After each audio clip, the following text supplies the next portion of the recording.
আমি সূরা মায়েদার ৯০ নম্বর আয়াত তেলাওয়াত করেছি। এই আয়াতের মাঝে আল্লাহ রাব্বুল আলামিন তিনটা বিষয়ে নিষিদ্ধ ঘোষণা করেছেন, হারাম করেছেন। ১ নম্বর বিষয় মদ, নেশা, ২ নম্বর জুয়া, ৩ নম্বর লটারি।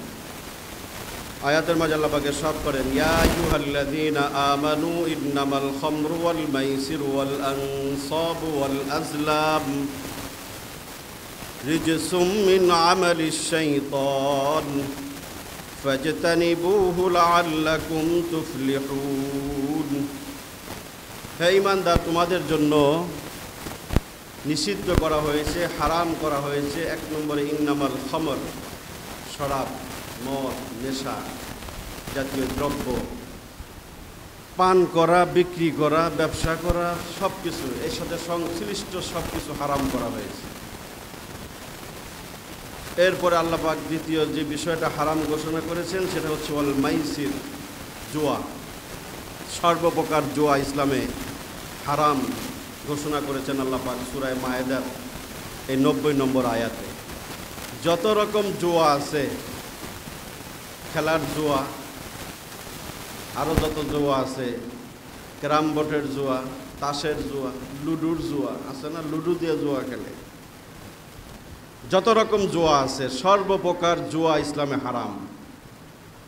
ওয়াল মাইসির ওয়াল আনসাব, মূর্তি বেদিতে যে জিনিস, যে প্রাণীকে জবে করা হয়, বলি দেওয়া হয়, মুশরিকদের মূর্তির সামনে একটা জায়গা থাকে, ওখানে তারা বিভিন্ন পশু বলি দেয়, পশু জবে করে, ওটা মুসলমানদের জন্য হারাম। প্রসাদ খাইতে যান না আপনারা, মন্দিরে যান পূজার সময় প্রসাদ খাইতে, এই প্রসাদ মেসাদ হারাম। হিন্দুদের দেবতা, মুশরিকদের দেবতা, প্রতিমার জন্য উৎসর্গিত যে কোনো খাবার, সেটা ছাগল বলি দিয়ে হোক, গরু জবে করে হোক, অথবা যে কোনো জিনিস রান্না করে হোক, তৈরি করে হোক, প্রতিমার নামে, মূর্তির নামে উৎসর্গিত সকল খাদ্যদ্রব্য সব কিছুই হারাম করা হয়েছে মুসলমানদের জন্য। ওয়াল আজলাম, এবং লটারি। লটারিকে আল্লাহ পাক হারাম করেছেন এই আয়াতের ভিতরে। যত রকম লটারি আছে, অনেক রকম লটারি তো আপনারা ধরেন, কিন্তু লটারি ইসলামে সম্পূর্ণভাবে হারাম, কারণ এটা এক ধরনের জুয়া। কেউ পাইল কেউ পাইল না, সবাই মিলে ধরছে ১০ টাকা ১০০ টাকা দিয়ে, পুরস্কার সবাই পায়, কেউ পাইল কেউ পাইল না, এটা ইসলামে হারাম, লটারি। এই ৪টা বিষয় এই আয়াতের ভিতরে আল্লাহ পাক হারাম ঘোষণা করেছেন, নিষিদ্ধ ঘোষণা করেছেন মুমিনদের জন্য। শুরুতে বলেছেন ইয়া আইয়ুহাল্লাযীনা আমানু, মুমিনদের জন্য নির্দেশনা। যারা ঈমানের দাবি করে, নিজেদেরকে মুমিন বলে পরিচয় দেয়, তাদের জন্য এই ৪টা বিষয় নিষেধ করতে পারবে না। বেঈমানদের জন্য নির্দেশনা না। কাফের মুশরিক বেঈমানরা মদ খায়, জুয়া খেলে, আরও কিছু করে, তাদের জন্য অনুমতি আছে। এটা আমাদের ধর্মের বিষয়ের কথা আল্লাহ পাক বলেছেন। ঈমানদারদের জন্য নির্দেশনা, এই ৪টা জিনিস মুমিন করতে পারবে না। মদ, জুয়া, লটারি এবং মুশরিকদের সাথে সংশ্লিষ্ট কোনো বিষয়, খাদ্য খাবার, সেগুলো মুমিনদের জন্য হারাম করা হয়েছে। ১ নম্বর যে বিষয়টা, যেটা নিয়ে আজকে আলোচনার বিষয়, সেটি হচ্ছে শরাব, মদ পান, নেশা জাতীয় দ্রব্য। সর্ব ধরনের নেশা ইসলামে হারাম। রাসূল বলেছেন কুল্লু মুস্কিরিন হারামুন, সর্বপ্রকার যত রকম নেশা জাতীয় দ্রব্য আছে সেগুলো ইসলামে হারাম করা হয়েছে। যে জিনিস খাইলে, পান করলে নেশা হয়, মাতলামি হয়, আকল মস্তিষ্ক ঠিক থাকে না, সেগুলোকে ইসলামে হারাম করা হয়েছে। এখন যেই নামেই আপনি খান, মদের নামে খান আর যেই নামেই খান, সেটা খাইলে যদি নেশা হয়, মস্তিষ্ক ঠিক থাকে না, আকল ঠিক থাকে না, কি বলেন বুঝেন না, আচরণে ভারসাম্য থাকে না, এই ধরনের জিনিস ইসলামে হারাম করা হয়েছে। এই সূরা মায়েদার ৯০ নম্বর আয়াতে মদকে হারাম করা হয়েছে। এর আগে আরও কয়েকটা আয়াত নাজিল হয়েছে মদ সংক্রান্ত, নেশা জাতীয় সম্পর্কে, সেগুলো তো সরাসরি হারাম বলে নাই। যেমন সূরা নেসার ভিতরে আছে, সূরা বাকারার এক আয়াতের মাঝে আছে, ইয়াসআলুনাকা আনিল খামরি ওয়াল মাইসির কুল ফীহিমা ইসমুন কাবীর ওয়া মানাফিউ লিন-নাস ওয়া ইসমুহুমা আকবারু মিন নাফইহিমা। এই আয়াতেও মদ হারাম করা হয় নাই, মদের খারাপই বর্ণনা করা হয়েছে। মদ আর জুয়ার সম্পর্কে মানুষ আপনাকে জিজ্ঞাসা করবে, হে নবী, ইয়াসআলুনাকা আনিল খামরি ওয়াল মাইসির, মানুষ আপনাকে মদ আর জুয়া সম্পর্কে জিজ্ঞাসা করবে, আপনি বলুন কুল ফীহিমা ইসমুন কাবীর, এই দুইটার ভিতরে অনেক বড় পাপ আছে, গুনাহ আছে। ফীহিমা ইসমুন কাবীর ওয়া মানাফিউ লিন-নাস, কিছু উপকার আছে, ওয়া ইসমুহুমা আকবারু মিন নাফইহিমা, তবে কিছু উপকারের চেয়ে তার খারাপিটা, জঘন্যতা, ভয়াবহতা আরো মারাত্মক। পরের অংশে আল্লাহ পাক বলেন ওয়া ইসমুহুমা আকবারু মিন নাফইহিমা, নফা উপকারের চেয়ে তার ক্ষতিটাই বেশি, খারাপিটাই বেশি এই দুটা জিনিসের ভিতরে। তখন স্পষ্টভাবে মদ হারাম করা হয় নাই, নেশা হারাম করা হয় নাই। এরপরে আরেকটা আয়াত নাজিল করছেন 5 নম্বর পারায় সূরা নিসার ভিতরে। আলী রাদিয়াল্লাহু আনহু নিজেই বর্ণনা করেছেন, হাদিসটা বুখারীতেও এসেছে। আব্দুর রহমান ইবনে আউফ কিছু মুসলমানদেরকে দাওয়াত দিয়েছেন, ওখানে আলী রাদিয়াল্লাহু আনহু ছিলেন। তখন তো মদ জায়েজ, খাবার দাবার খাইছে, মদও খাইছে সবাই। মাগরিবের সময় আলী রাদিয়াল্লাহু তাআলা আনহু বলছে, আপনি নামাজ পড়ান। উনি নামাজ পড়াইতে গেছে, কিন্তু মদ খাওয়ার কারণে তার আকল পরিপূর্ণ ঠিক ছিল না। সূরা কাফিরুন তেলাওয়াত করতে গিয়ে তিনি ভুল করলেন, লা আ'বুদু মা তা'বুদুন নাহনু আ'বুদু মা তা'বুদুন। তিনি আয়াতটাকে বিকৃত করে উল্টা বললেন। ওই আয়াত সূরার ভিতরে আল্লাহ ঘোষণা করছে, হে নবী, আপনি কাফেরদেরকে শোনায় দেন, স্পষ্ট ঘোষণা করেন, লা আ'বুদু মা তা'বুদুন, তোমরা যার ইবাদত করো আমরা মুসলমান তার ইবাদত করি না, তোমরা যার পূজা করো তার সাথে আমাদের সম্পর্ক নাই। ওই সূরার ভিতরে ঘোষণাগুলো আছে। কিন্তু আলী রাদিয়াল্লাহু তাআলা আনহু মদ্যপানের কারণে তার মুখ দিয়ে বের হচ্ছিল, নাহনু না'বুদু মা তা'বুদুন, তোমরা যার ইবাদত করো আমরা তারই ইবাদত করি। এটা ভুলে তার মুখ থেকে বের হচ্ছিল। এটা যখন রাসূল শুনলেন, তখন আল্লাহ পাক আয়াত নাজিল করলেন, ইয়া আইয়ুহাল্লাযীনা আমানু লা তাকরাবুস সালাতা ওয়া আনতুম সুকারা হাত্তা তা'লামু মা তাকুলুন। হে ঈমানদাররা, নামাজের সময় মদ খায়ও না। তখন নামাজের আগে পিছে মদ খাওয়া হারাম করা হলো এই আয়াতের মাধ্যমে। লা তাকরাবুস সালাতা ওয়া আনতুম সুকারা, নেশাগ্রস্ত অবস্থায় নামাজের কাছে যাইও না, অর্থাৎ নামাজের আগে পিছে মদ খায়ও না, নেশা করো না। এটা চতুর্থ ধাপ। পঞ্চম ধাপে এই চূড়ান্ত আয়াত নাজিল হয়েছে, সূরা মায়েদার 90 নম্বর আয়াত। এটাও একটা ঘটনার প্রেক্ষিতে আল্লাহ পাক এই আয়াতটা নাজিল করেছেন, যে তখন যেহেতু মদের প্রচলন ছিল, মদ মানুষের মাঝে কম বেশি পান করা হতো। তো সাদ ইবনে আবি ওয়াক্কাস রাদিয়াল্লাহু তাআলা বলেন যে আমি কতিপয় মুহাজির আনসারদের কাছে গেলাম, ওনারা আমাকে দাওয়াত দিল, লও আমরা একটু খাবার দাবার করি, খাওয়া দাওয়া করি, আসো। যে সেখানে আনসার আর মুহাজির দুই দলের লোক ছিল মুসলমানদের ভিতরে। মুহাজির ছিল যারা হিজরত করছে মক্কা থেকে, আনসার যারা মদিনায় মুহাজির ভাইদেরকে সাহায্য সহযোগিতা করছে তাদেরকে বলা হয় আনসার। দুই দলই ছিল। খাবারের আয়োজন ছিল কি, উটের মাথার গোশত, উটের মাথা আছে না, উটের মাথার গোশত খাবার মেনু ছিল, আইটেম। আর ছিল কি, মদ, শরাব। যে যত পারো উটের গোশত খাও, উটের মাথা খাও আর মদ খাও। খাইছে সবাই। সাদ ইবনে আবি ওয়াক্কাস বলেন, এই খাওয়া দাওয়ার মাঝে কথোপকথন, গল্পগুজব চলতেছে। আমি বলে ফেললাম, আনসারদের থেকে মুহাজিররা ভালো। এই কথা শোনার পরে আনসার আমার উপর খেপলো, সবাই তো মদ খাইছে, ওরা আমাকে মারা শুরু করলো। কী দিয়ে মারলো? ওই যে মাথার খুলি, উটের মাথা খাইছে না, বড় বড় মাথা। এরা তো আর আমাকে মতো ছোটো ছোটো পিস বানাইয়া আধা কেজি 1 কেজি খায় না। এখনও দেখেন না, ওই কালচার এখনও আছে, মানে আয়োজন করে খুব। খাবার খাবে 1 জন 2 জন 5 জন, পুরা আস্তে একটা উট, একটা দুম্বা, একটা খাসি। এখন নিজের চোখে দেখলাম যেটা প্রচুর আয়োজন করে, একটু খায়, বাকিটা ফেলে দেয়। এখনও অপচয় আছে ওদের ভিতরে। সেখানেও মাথা ছিল অনেক, উটের মাথা খাইতেছে, খাওয়ার মধ্যে লাগছে মারামারি, মাথা লইয়া মারামারি। হ্যাঁ হ্যাঁ রে মাথা মার, ফিক্কা মারে, হ্যাঁ হ্যাঁ রে মারে। সাদ ইবনে আবি ওয়াক্কাস বলেন, এই মাথার যুদ্ধের মধ্যে আমি প্রচণ্ডভাবে আঘাতপ্রাপ্ত হলাম, জখম হলাম, রক্তাক্ত হলাম। এই অবস্থা আমি রাসূলের দরবারে গেলাম। রাসূল ঘটনা শুনলেন, দেখলেন যে এই অবস্থা নেশার কারণে যে তোমাদের এত ভ্রাতৃত্ববোধ সেটা বিঘ্নিত হচ্ছে।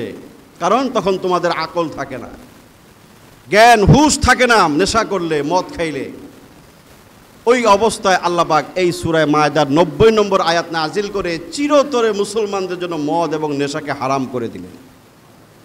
ইয়া আইয়ুহাল্লাযীনা আমানু ইন্নামাল খামরু ওয়াল মাইসিরু ওয়াল আনসাবু ওয়াল আজলাম রিজসুম মিন আমালিশ শাইতান। এই 4টা ঘোষণা দিলেন, 4টা বিষয় নিষিদ্ধ করলেন। মদ, জুয়া, মূর্তি বেদিতে বলি দেওয়া, যে কোনো পশু প্রাণী ভক্ষণ করা এবং লটারি তোমাদের জন্য হারাম করা হয়েছে। রিজসুম মিন আমালিশ শাইতান, এগুলো সব গুনার কাজ, অপবিত্র কাজ এবং শয়তানের কাজ। মিন আমালিশ শাইতান ফাজতানিবুহু, তোমরা এগুলো ছেড়ে দাও, পরিত্যাগ করো, ছেড়ে দাও। এই 4 জিনিস আর তোমাদের সমাজে চলবে না, মুসলমানদের মাঝে চলতে পারবে না। ফাজতানিবু লাআল্লাকুম তুফলিহুন, তাহলে তোমরা কামিয়াব হবে, সফল কাম হবে দুনিয়া এবং আখেরাতে। মদ না খাইলে, নেশা না করলে, জুয়া না খেললে, কাফের মুশরিক বেঈমানদের সাথে সম্পর্ক না রাখলে, এবং লটারি এগুলোতে যদি তোমরা নিয়োজিত না হও, লাআল্লাকুম তুফলিহুন, আল্লাহ পাক তোমাদেরকে সফল কাম বানিয়ে দিবেন। ইন্নামা ইউরিদুশ শাইতানু আন ইউকিআ বাইনাকুমুল আদাওয়াতা ওয়াল বাগদা ফিল খামরি ওয়াল মাইসির ওয়া ইয়াসুদ্দাকুম আন যিকরিল্লাহ ওয়া আনিস সালাহ ফাহাল আনতুম মুনতাহুন। পরের আয়াত আল্লাহ বলেন, এই মদ জুয়ার মাধ্যমে শয়তান তোমাদের ভিতরে পারস্পরিক দ্বন্দ্ব, দুশ্মনী, দুঃশত্রুতা সৃষ্টি করে। পরস্পরের ভিতরে শত্রুতা সৃষ্টি করে শয়তান এই মদ আর জুয়া দিয়ে, এবং তোমাদেরকে আল্লাহর স্মরণ থেকে গাফেল বানায় দেয়। মদখোর, জুয়াখোর আর আল্লাহর স্মরণ থেকে গাফেল হয়, নামাজ থেকে গাফেল হয়। ফাহাল আনতুম মুনতাহুন, এরপরেও কি তোমরা বিরত থাকবে না এগুলো থেকে? এই আয়াত আল্লাহ বলেন।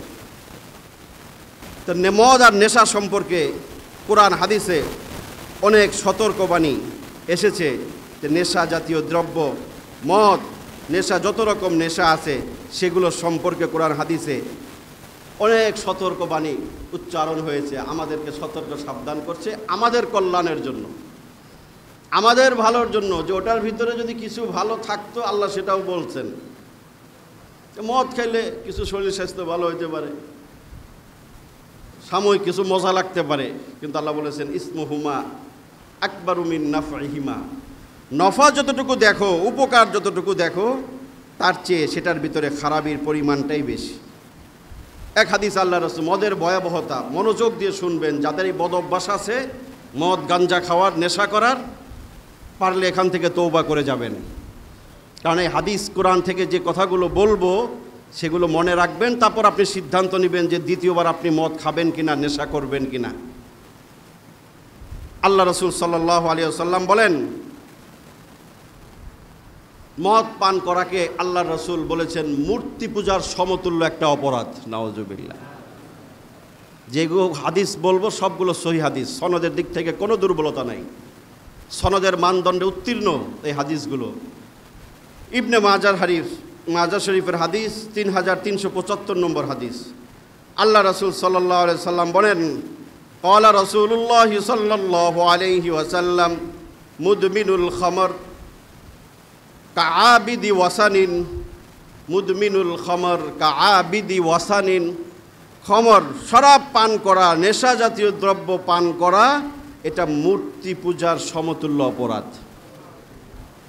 মূর্তি পূজা করলে যে এরকম শিরকের অপরাধ হয়, মারাত্মক গুনাহ হয়, মদ পানকারী, নেশা পানকারীদেরকে আল্লাহ রাসূল এই হাদিসের মাঝে বলেছেন তারাও সেই পর্যায়ের দোষী, সেই পর্যায়ের গুনাহগার। দুইটা গুনার ক্ষেত্রে আল্লাহ রাসূল সাল্লাল্লাহু আলাইহি ওয়াসাল্লাম বলেছেন তখন মানুষ বেঈমান হয়ে যায়। কয়টা গুনাহ? দুইটা গুনার ক্ষেত্রে আল্লাহ রাসূল বলেছেন ওই দুইটা গুনাহ যখন বান্দা করে তখন তার ভিতর থেকে ঈমানটা বেরিয়ে যায়। দুইটা গুনাহ। একটা গুনাহ সম্পর্কে আল্লাহ রাসূল সাল্লাল্লাহু আলাইহি ওয়াসাল্লাম বলেছেন সেই দুইটা গুনাহ, লা ইয়াজনি জানি হিনা ইয়াজনি ওয়া হুয়া মুমিন ওয়ালা ইয়াশরাবুল খামর ইয়াশরাবুহু ওয়া হুয়া মুমিন।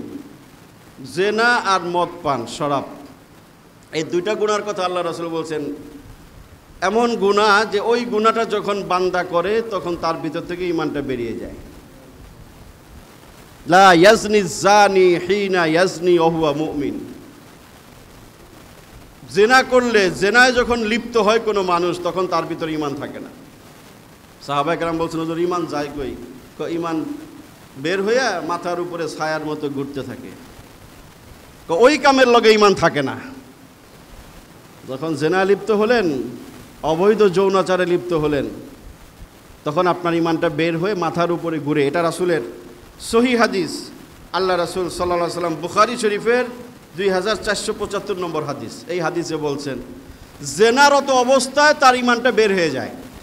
এরপরে জেনার কাজ কাম সাইরা যদি সে তওবা করে তখন আবার সেই ঈমানটা তার ভিতরে ফিরে আসে।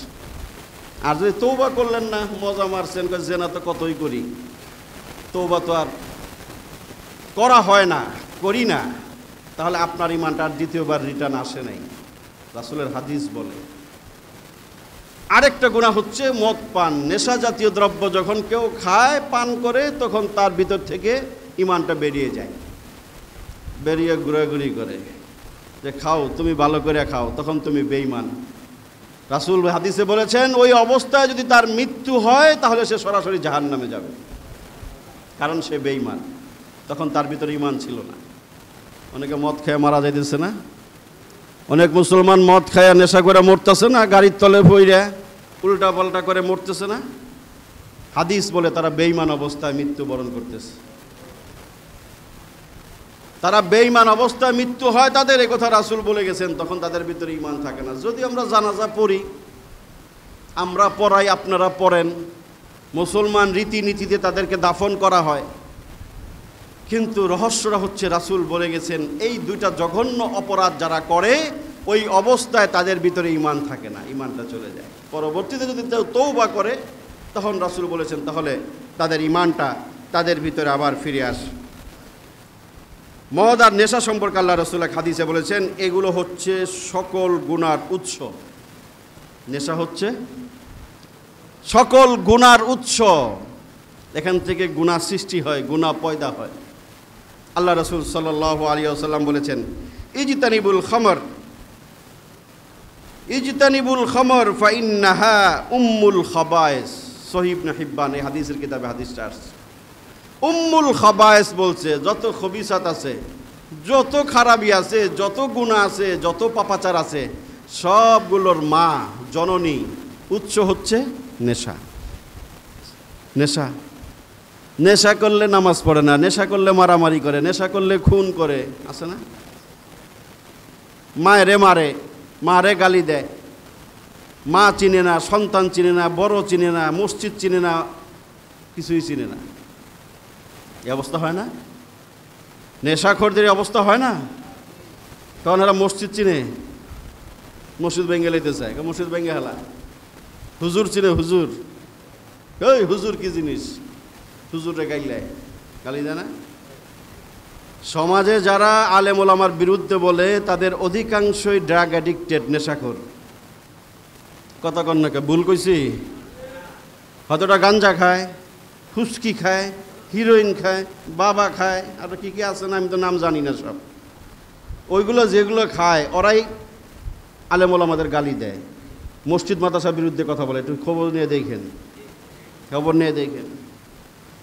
কারণ এই নেশাখোর গাঞ্জাখোর তো আপনার আমার চতুর্পাশে হাত দিলেই পাওয়া যায় না।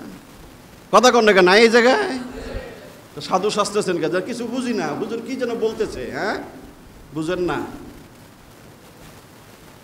দেখেন মিলায় দেখেন সমাজের সাথে প্রায় ঘরে ঘরে নেশা হইতেছে না। বাপে খায় আবার পোলায়ও খায়। হুজুর একটা ফ্ল্যাটে একটা রুমের ভিতরে বাপেও ঢুকে, মাইয়া লইয়া পোলায়ও ঢুকে। আমার আশেপাশের কথা বলতেছি, দূরের নামি আশেপাশে। বাপের কাম শেষ, বাপে বেরিয়ে গেছে, পোলায় ঢুকছে মাল লইয়া। মাল বুঝেন না, লাল নীল বোতল নিয়ে ঢুকছে আর মাইয়া লোক লইয়া ঢুকছে। এখন পোলা এনজয় করব, এই ঘটনা ঘটে অহরহ মহল্লার ভিতরে ঘটতেছে।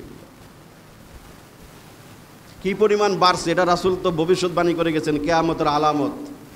নেশা বাড়বে, জেনা বাড়বে, ব্যভিচার বৃদ্ধি পাবে, রাসূলের ভবিষ্যৎবাণী।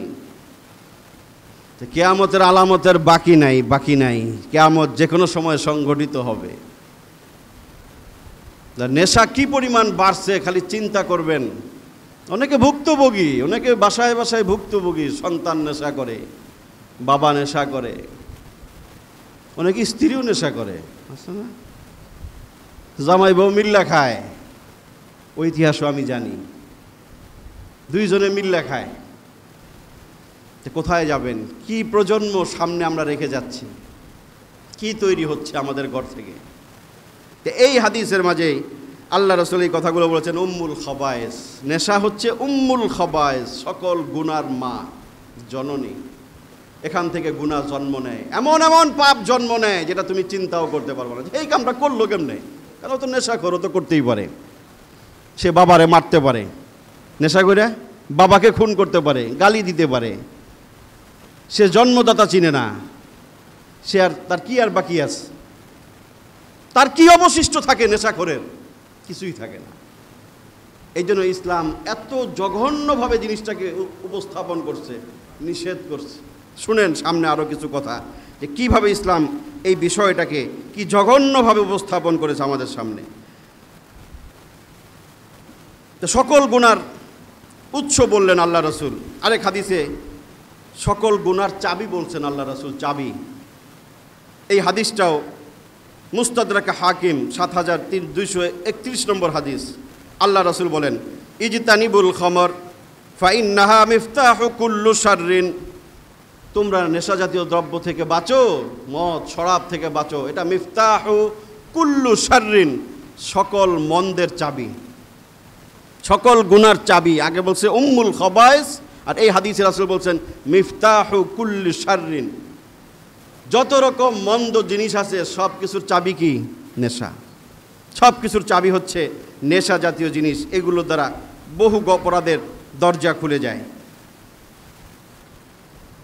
নেশা, মদ পান এমন একটা জঘন্য কাজ, যেই জিনিসটা পান করলে, নেশা করলে তার কোনো ইবাদত আল্লাহ পাক কবুল করেন না। এরকম মারাত্মক ঘোষণা কোনো গুনার ক্ষেত্রে আমরা পাই না। কোনো গুনার ক্ষেত্রে এরকম মারাত্মক ঘোষণা আল্লাহ রাসূল দেন নাই যেটা নেশার ক্ষেত্রে দিছেন। যে নেশাখোর, আপনি নেশাও করেন, আবার হাজী সাহেব সাজেন, মসজিদের সভাপতি সাজেন, হ্যাঁ, আপনার তো কোনো কিছুই কাজে লাগবো না। রাসূল তো বলে গেছে, তোমার সব আমল বৃথা, সব আমল। তুমি যত বড় সভাপতিগিরি করো, নেতাগিরি করো, কাম হইব না তো। তোমার নামাজ, রোজা, হজ, যাকাত, দান, সদকা যদি কইরা থাকো, মদখোরা সাধারণত এগুলো করে না, যদি কইরা থাকে রাসূল বলছেন 1 পয়সার দাম নাই। কারণ তোমার মূল ঠিক নাই, তোমার এগুলোর দাম নাই। আল্লাহ রাসূল সাল্লাল্লাহু আলাইহি সাল্লাম হাদিসের মাঝে বলেছেন, এই হাদিসটা ইবনে মাজাহ ৩৩৭৭ নম্বর হাদিস। আল্লাহ রাসূল বলেন, মান শারিবাল খামর ওয়া সাকিরা লাম তুকবাল সলাতান ৪০ সবাহা। আল্লাহ রাসূল বলেন, কেউ যদি শরাব পান করে, নেশা জাতীয় দ্রব্য পান করে, আল্লাহ পাক কমপক্ষে ৪০ দিনের নামাজ তার জন্য কবুল করেন না। কয়দিন? 40 দিনের নামাজ কবুল করে না। নামাজ হচ্ছে সবচেয়ে গুরুত্বপূর্ণ ইবাদত। এইটা যদি কবুল না হয় বাকিগুলো হইব? হ্যাঁ, তার নামাজই কবুল হয় না, তার কি কবুল হইব? রোজা কবুল হইব, হজ কবুল হইব, যাকাত কিছুই কবুল হবে। আসল 1 নম্বর মেনটা বলে দিছেন যে এইটা করলে নামাজ কবুল হয় না। কমপক্ষে 40 দিন। কয়দিন? কমপক্ষে 40 দিনে নামাজ কবুল হয় না। তাহলে 40 দিনের পরে যদি আপনি তওবা করেন, যদি ওটা ছাড়েন, তাহলে হয়তো কবুল হইতে পারে। কিন্তু এর আগে যদি আপনার মৃত্যু হয়, তাহলে বেঈমান অবস্থায় মৃত্যু হইল। 40 দিনের কোনো নামাজ আল্লাহ কবুল করবেন না। ওয়াইন মাতা দাখলান নার, ওই অবস্থা তার মৃত্যু হলে আল্লাহ রাসূল বলেন সে জাহান্নামে যাবে। এবং আল্লাহ রাসূল আরো বলেন, কানা হাক্কান আলাল্লাহ আন ইউসকিয়াহু মিন রাদগাতিল খাবাল ইয়াউমাল কিয়ামাহ, আল্লাহর উচিত ওই ব্যক্তিকে রাদগাতুল খাবাল পান করানো। রাদগাতুল খাবাল কি জিনিস? সাহাবায়ে কেরাম জিজ্ঞাসা করছেন, জাহান্নামীদের রক্ত আর পুজ, এগুলো দিয়ে আল্লাহ পাক ওই মদখোর ব্যক্তির আপ্যায়ন করবেন। নাউজুবিল্লাহ। রক্ত পুজ খাওয়াইব কিয়ামতের দিন মদখোর নেশাখোরদের।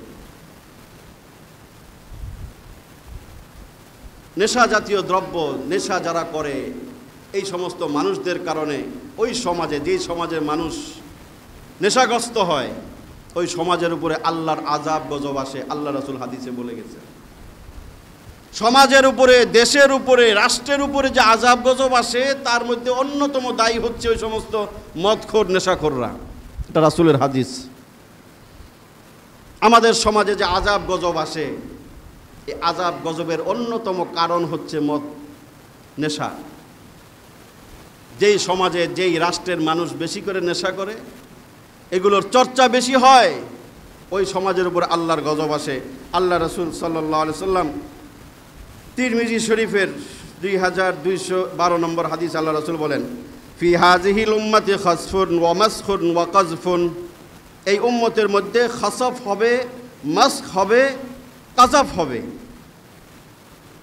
খাসফ, মাসখ, কাযফ কি জিনিস? ভূমিধস, চেহারা বিকৃত এবং পাথরের বৃষ্টি বর্ষণ। এই 3টা শব্দের অর্থ খাসফুন, মাসখুন, কাযফুন। আল্লাহ রাসূল বলেন যে পৃথিবীতে কোনো কোনো জায়গায় ভূমিধস হবে, মানুষের চেহারা বিকৃত হবে এবং পাথরের বৃষ্টি হবে, খারাপ বৃষ্টি বর্ষিত হবে। এই 3টা শাস্তি পৃথিবীতে আসবে। কখন? সাহাবায়ে কেরাম জিজ্ঞাসা করলেন, মাতা যালিকা, এই সমস্ত আযাব কখন আসবে? মানুষের চেহারাগুলো কুত্তা বিলাইয়ের মতো হবে, চেহারা বিকৃত হবে, বানরের মতো হবে, চেহারার সৌন্দর্যতা মলিন হবে, বিনষ্ট হবে এবং ভূমিধস, ভূমিকম্প হবে, ডেবে যাবে, বিভিন্ন বিপর্যয় আসবে। বৃষ্টি বন্ধ হবে, বৃষ্টি হলেও সেই বৃষ্টি তাদের জন্য কল্যাণ বয়ে আনবে না। হতে পারে সেটা পাথরের বৃষ্টি, আগুনের বৃষ্টি, গজবের বৃষ্টি হবে। যে শাস্তিগুলো মাতা যালিকা কখন হবে? সাহাবায়ে কেরাম প্রশ্ন করলেন।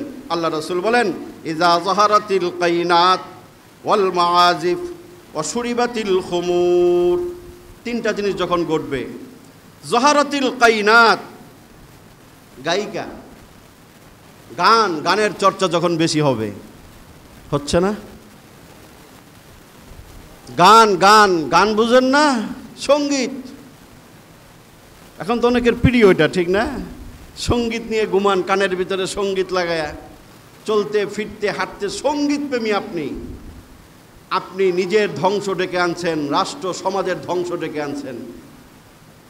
সঙ্গীতের কোনো জায়গা, বাদ্যযন্ত্র সহ অশ্লীল সঙ্গীতের কোনো স্থান ইসলামের ভিতরে নেই। সঙ্গীত চর্চার কোনো সুযোগ ইসলামের ভিতরে নেই।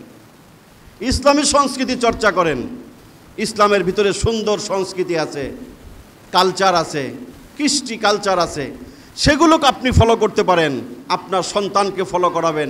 কিন্তু গান বাজনা, এটা কিয়ামতের একটা আলামত। আল্লাহ রাসূল বলেছেন, যাহারাতিল কাইনাত, পৃথিবীতে এই ধরনের আল্লাহর গজব আসবে যখন পৃথিবীতে যাহারাতিল কাইনাত, বেশি বেশি গান বাজনা চলবে।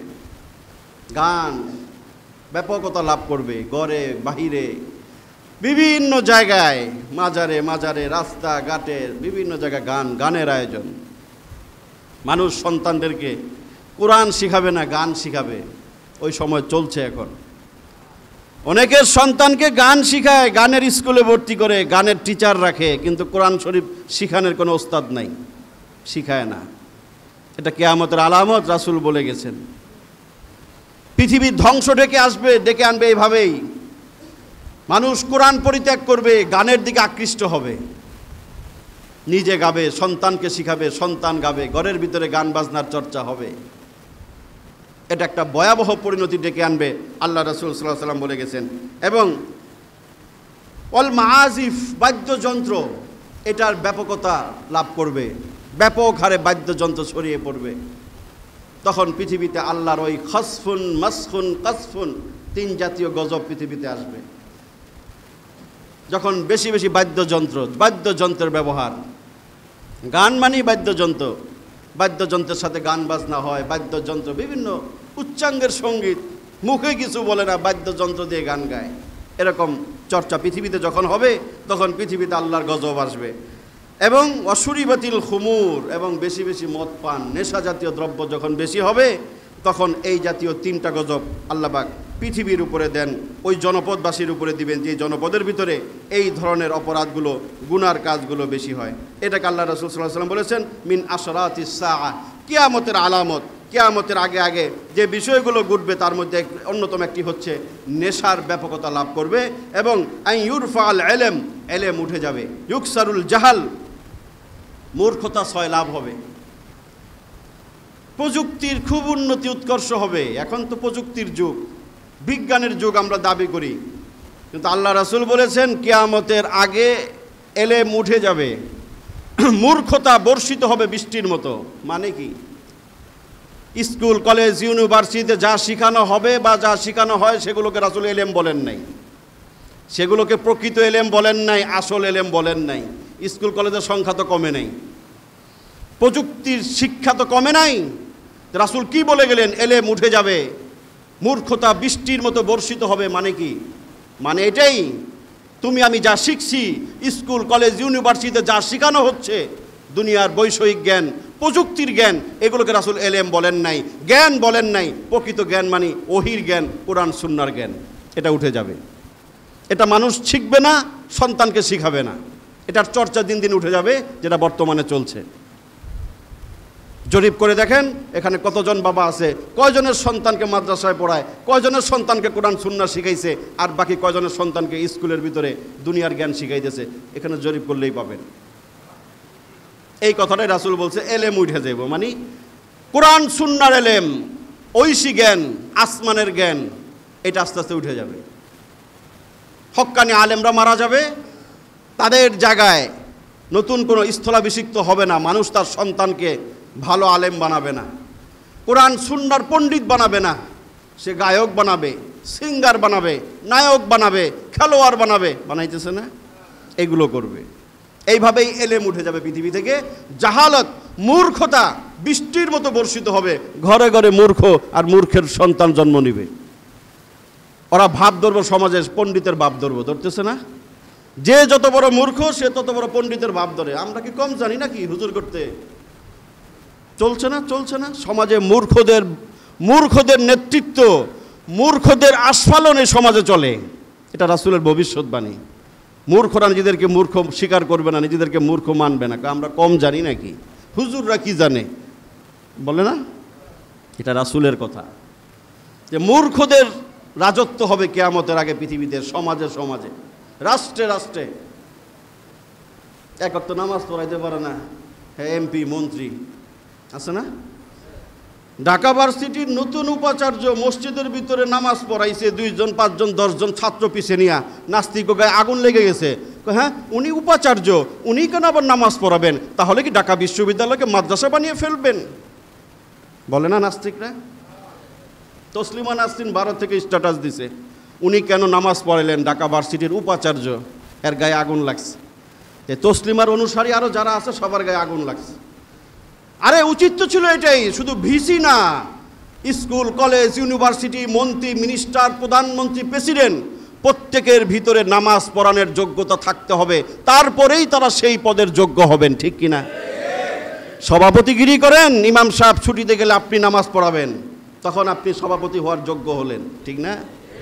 পণ্ডিতি করেন, সভাপতির নামে বড় বড় কথা বলেন ইমামের বিরুদ্ধে, আলেমদের বিরুদ্ধে, ইমামতির জায়গায় দিলে ফুল প্যান্ট হাফ প্যান্ট নষ্ট হয়ে যায়, ওই খবর তোমার ভিতরে নাই।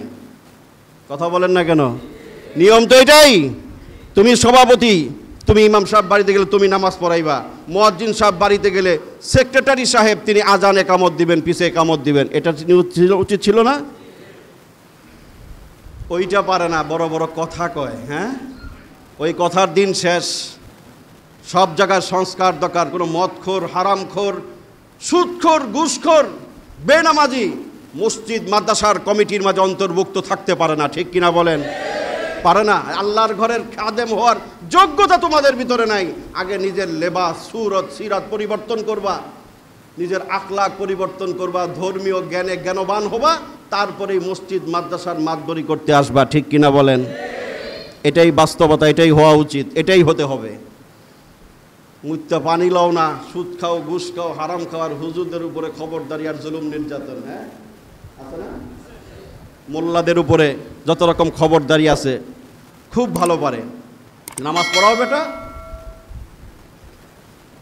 খবর লও, সব দায়িত্ব কাঁধে নাও, পদ নিয়ে বসে থাকো, লুঙ্গি উষা করে হাঁটো, ভিতরে সব কিছু দেখায় সভাপতি।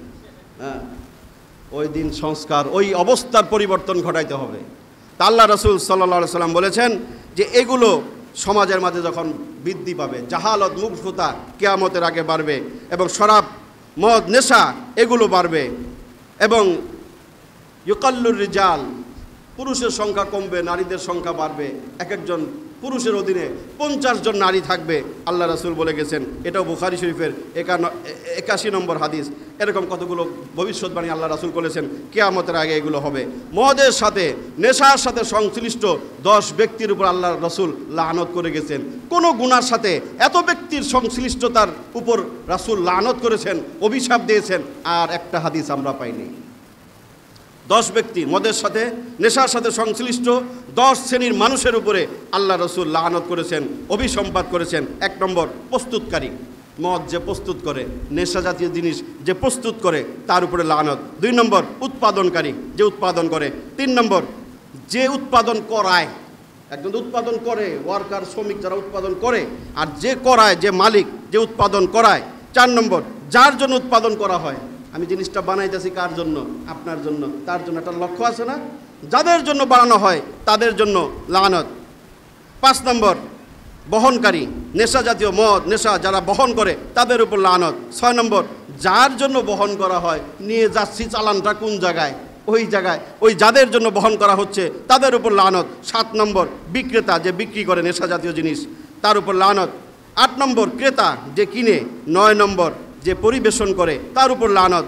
10 নম্বর, যার জন্য পরিবেশন করা হয়, পরিবেশন যে করলো, বাইরে দিল, ডাইলে দিল, আর যার জন্য করলো, অর্থাৎ যে পান করবে, এই 10 শ্রেণীর মানুষের উপরে আল্লাহ রাসূল লানতের কথা বলেছেন।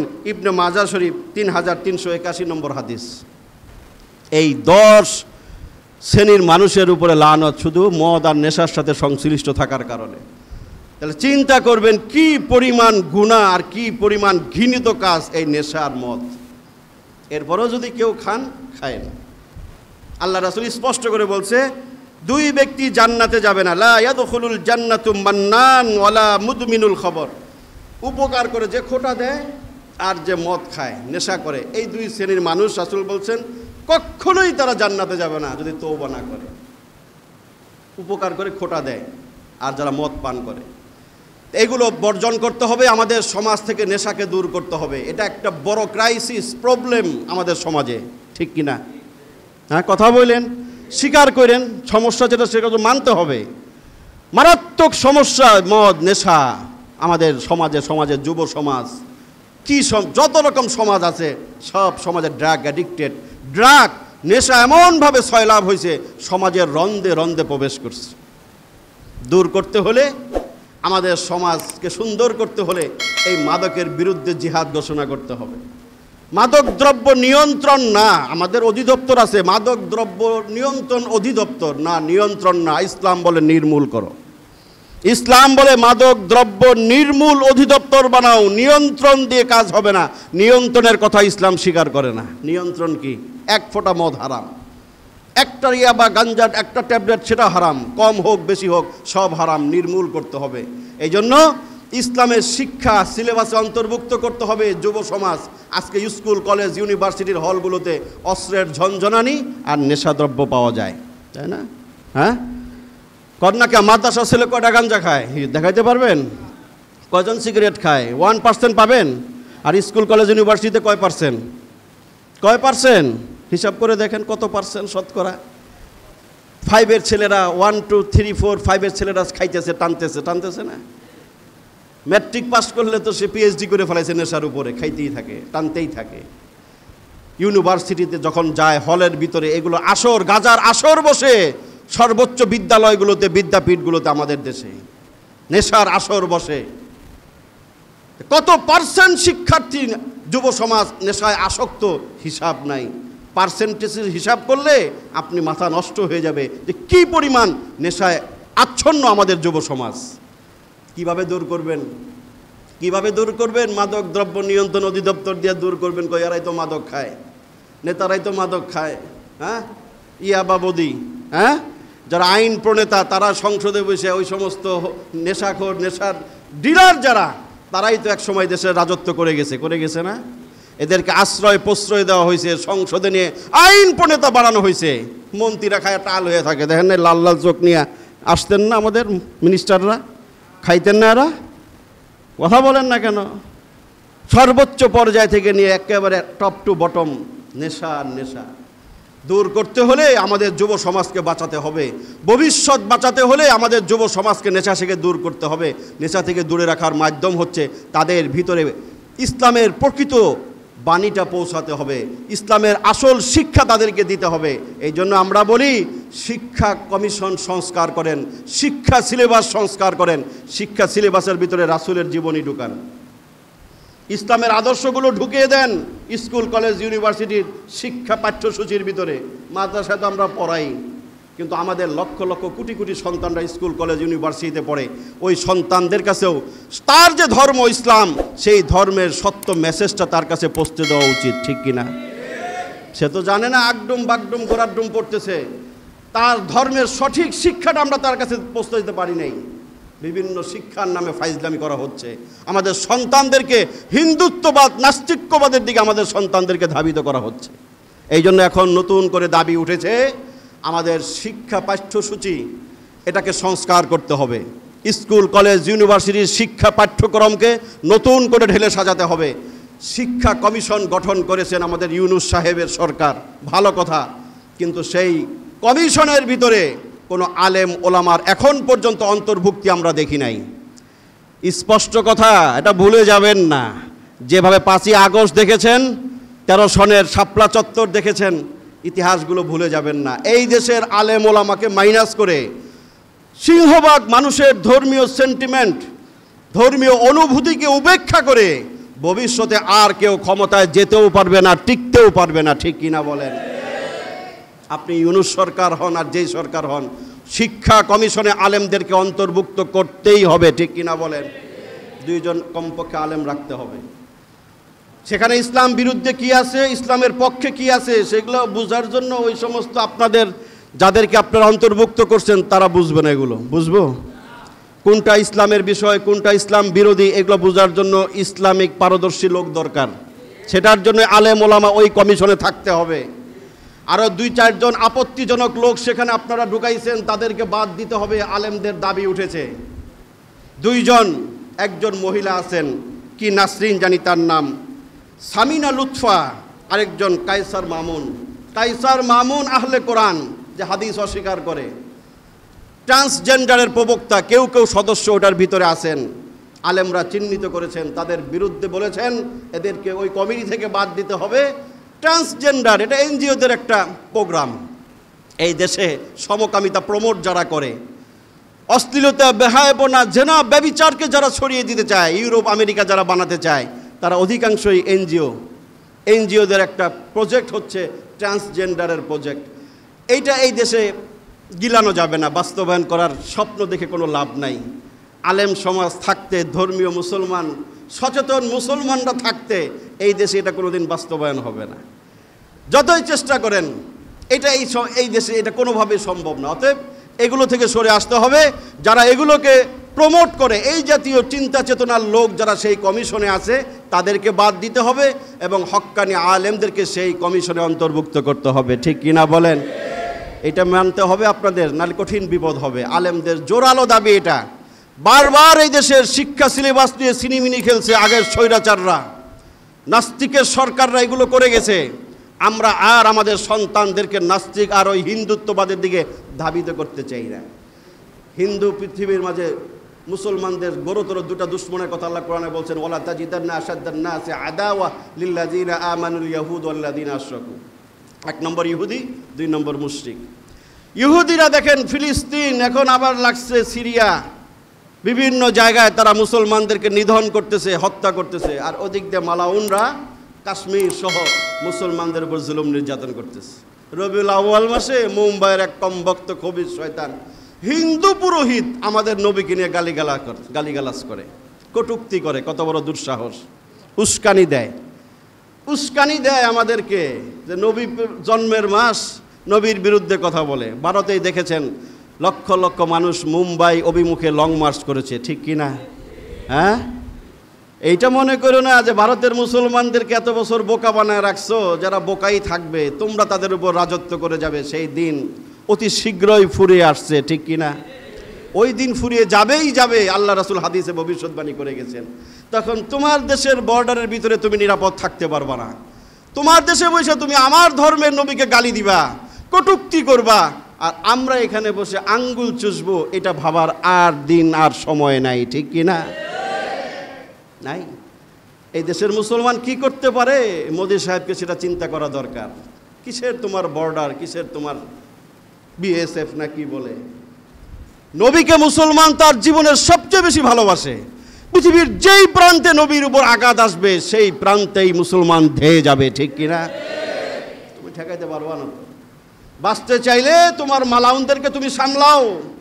মুসলমানদের নবী নিয়ে কথা বলার অধিকার তোমাদের নাই। তোমাদের ধর্মের ভিতরে যে অসঙ্গতি, বৈষম্য আছে হাজারো, সেগুলো পারলে সংস্কার করো। ঠিক না?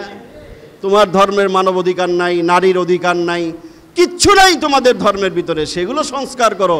আরেক ধর্মের দিকে আঙ্গুল উঠাও কেন? এই দেশেও হিন্দুর গায়ে একটা টোকা না লাগতেই তুমি চিল্লায়ে উঠো। আর তোমার দেশের মুসলমান আক্রান্ত হবে আর আমরা এখানে বসে চায়ে তাকিয়ে দেখব, এইটা ভাবার সুযোগ নাই। তোমার নিরাপত্তার স্বার্থেই আমাদের মুসলমানদের উপরে গালি গালাজ, নবীর উপরে আক্রমণ বন্ধ করতে হবে। নাইলে এই মুসলমানকে পৃথিবীর কোথাও দমিয়ে রাখা সম্ভব না। যেখানেই নবীর গুস্তাখে রাসূলের শানে যেখানে বেয়াদবি হয়, ইসলামে তার একমাত্র শাস্তি হচ্ছে তার গর্দান উড়িয়ে দেওয়া। নবীজির শানে যে বেয়াদবি করে, গুস্তাখি করে, তার একমাত্র শাস্তি হচ্ছে তার গর্দান উড়িয়ে দেওয়া। ইসলামের আইন এটা মুসলমান কখনোই মেনে নেবে না। আল্লাহ পাক আমাদেরকে নববী আদর্শে উজ্জীবিত হওয়ার তৌফিক দান করুন। নবীর প্রেমে আমাদেরকে আল্লাহ পাক উজ্জীবিত হওয়ার তৌফিক দান করুন।